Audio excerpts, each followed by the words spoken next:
Hello everyone, GoodraFTW here, and welcome back to Yugioh Duel Links. So I'm actually recording this on PC because I did get a new computer and it's all set up. But we've got quite a few interesting things that we need to talk about that I need to figure out how to navigate to, which it is the skill rebalancing and a new ban list that is going into effect in 2 days as of recording this. So today is the 20th. And it is going in effect on the 22nd. The skill rebalancing seems like it's already gone into effect. So this is probably a little late, and I do apologize. No, never mind. It's going into effect on the 29th, so that is a week from Monday. So not the day after tomorrow, but the next Monday. So they are going to rebalance 2 skills, being Cyber Style and Life Cost 0. So their reasoning for rebalancing: for Cyber Style, it says the skill has seen much use outside of Cyber decks due to its versatility. Therefore, we will change the skill so it can only be used for fusion summons, restricting its use to what we originally intended.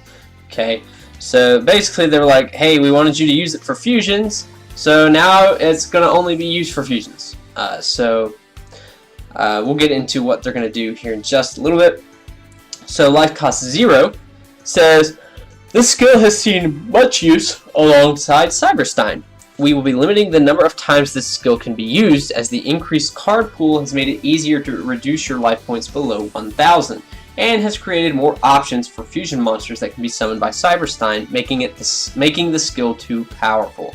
So basically they're finally addressing this stupid Life Cost 0 Cyberstein deck that has been plaguing Duel Links for like a year probably. So they're changing Cyber Style. It says can be used if your life points are at 3,000 or below. Play 1 Proto Cyber Dragon in attack position from outside of your deck for every 1,000 life points below 4,000. Proto Cyber Dragon played with this skill cannot be tributed or used as a material except for when fusion summoning. This skill can only be used once per duel. And Life Cost 0 is going to be changed to can be used if your life points are at 1,000 or below until the end of the opponent's next turn for 1 time only. You do not have to pay life points to activate a card. This skill can only be used once per duel. So they're essentially making it to where no one is going to play Life Cost 0. Because basically, I think Cyberstein, the way it works is you can just kind of use it as long as you have the cost. Let's go here. I'm pretty sure it's how it works. I don't feel like sorting, so we're going to hold on. We'll just search Stein.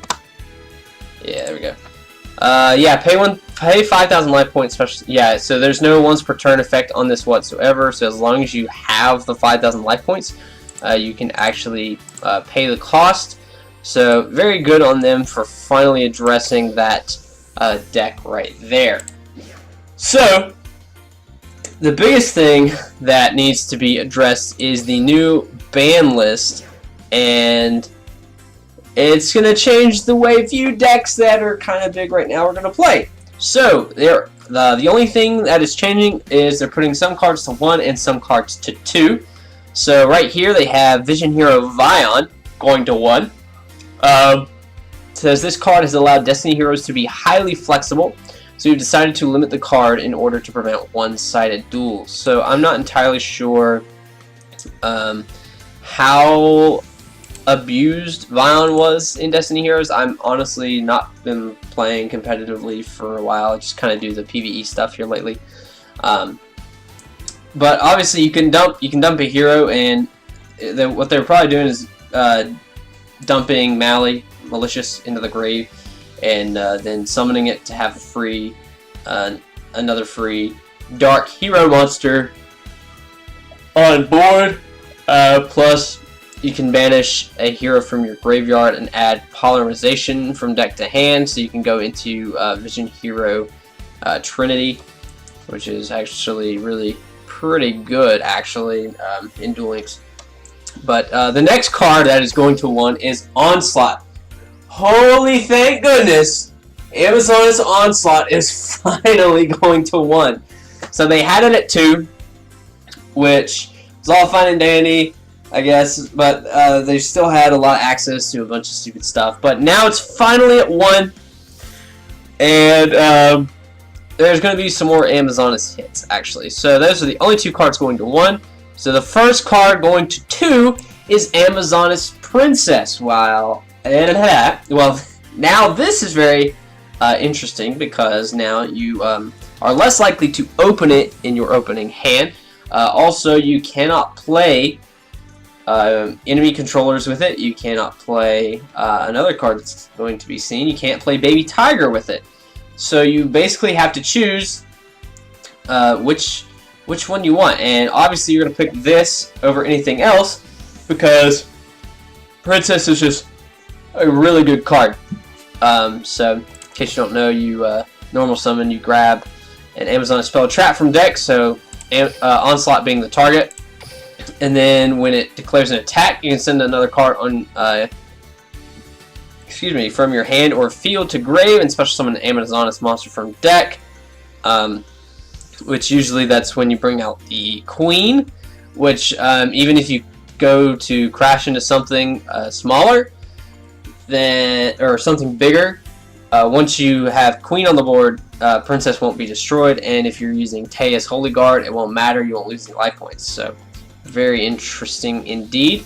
So the next one is Wiz is going to 2, and this really sucks for Fur Hires because we already have Donpa at 2, so this essentially means you can either play 1 Donpa, 1 Wiz, 2 Donpa, no Wiz, or 2 Wiz, no Donpa. And honestly, I would probably much rather have the Donpas than the Wizzes, but this right here, I would say definitely pretty much kills Fur Hires. There's another card, another 2 cards, I guess. Hey True Nate is going to 2. It's gonna definitely encourage OTKs, getting rid of the back row. By the way, if you're not entirely sure how the ban list works in Duel Links, so when you have semi-limited cards, it says only 2 cards from the semi-limited list can be included in your deck. So that means you cannot play more than 2 copies of any.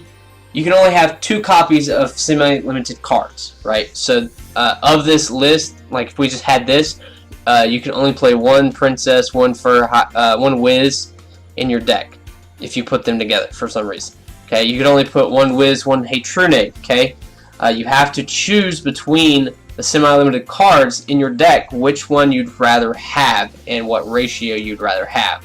So that's why I say you have to choose between Donpa and Wiz. And then another card is Treacherous Trap Hole. It's going to 2, which makes me sad because I use this in my Fur Hire deck as well. So like I said, this pretty much kills Fur Hires. They're pretty much dead, and all these Amazonist hits pretty much neuters them, or I guess since they're all females, they'd be spayed. Haha, veterinary jokes. But let's go over some reasonings here. So we read Vion. Amazonist Onslaught says, although this card is a necessity in Amazonist decks, we will be limiting it since there are very few reliable counters to it, which is very true. You either have to have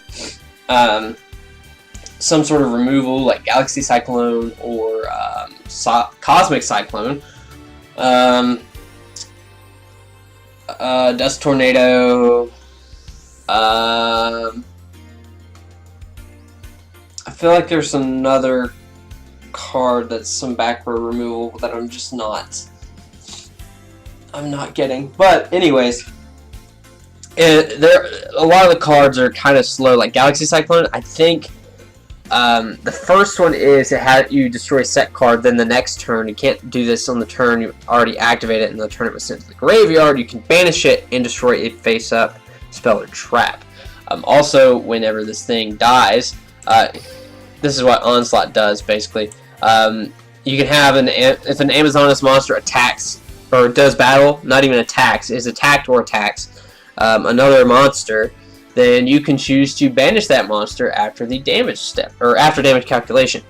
And then, if this card is destroyed and sent to the graveyard, you can special summon an Amazoness monster from your graveyard.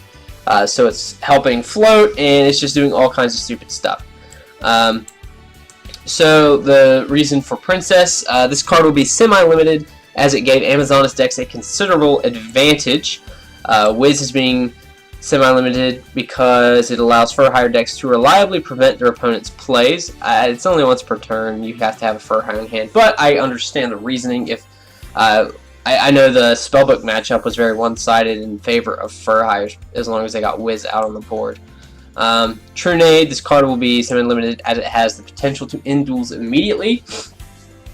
And then Treacherous Trap Hole will be semi-limited as it sees much use, almost guarantees a win, and hinders players from using other trap cards. Very true, because I know in my Fur-Hire deck, the only trap card I play is Treacherous Trap Hole. And I know a lot of people, if they do play any traps with this, it's usually it's probably more than likely just another copy of this. So what's probably going to happen is Wall of Disruption is going to make a pretty large comeback. And I think there's actually a new box coming, a new mini box coming soon with Power Tool Dragon. It's going to have some scrap cards. It's going to have Morphtronics, obviously, Power Tool Dragon. Plus, we've also got Zane here. So if you missed him the first time, he still doesn't have his regular Cyber Dragons, but we do have the new Cyber Dark support. So we actually have the Cannon and Claw now. Still no Field Spell, which is a little sad, because the Field Spell I think is actually pretty good. But Cannon and Claw are actually decent support cards for this fairly garbage archetype. And you know, with this ban list, it's gonna push. It's gonna obviously trying to push the synchros probably, because I mean, not a lot of people are playing synchros because they're kind of trash right now. If I'm being completely honest, they're not that great. So we'll have to see what ends up happening.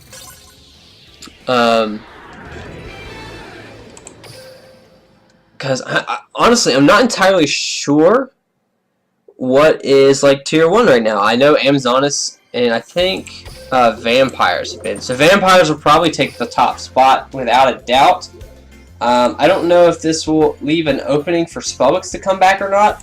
Probably not. But then again, you never know.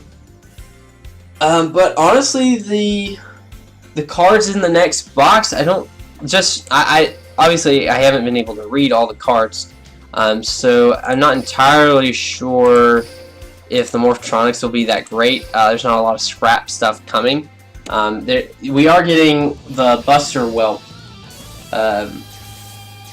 or one of the Buster Whelps. I don't know if there's multiple or not. We're getting one of the Busters, and then the Buster Swords dude.